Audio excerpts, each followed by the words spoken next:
This Afghan baby, just 12 hours old, has the kind of problem Dr. Kavi Alizadeh came halfway around the world from New York to treat.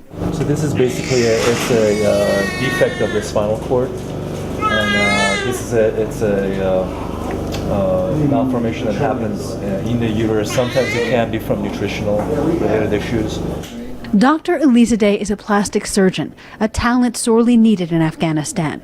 He's here to start a program to train Afghan doctors to carry out complex surgeries.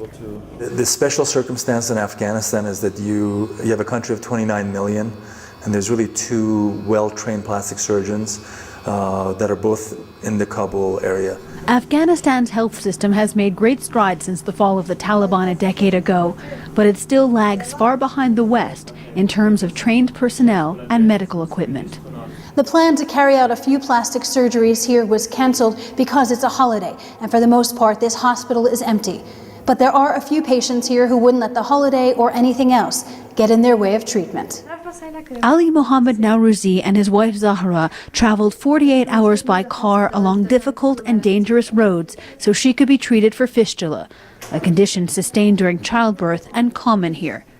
The operation worked and is a success story Ali Mohammed says he will share.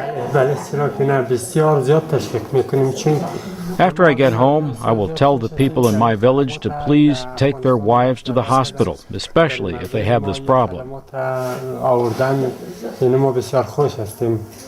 Many Afghans are reluctant to bring women to hospitals because of cultural, financial, or logistics reasons.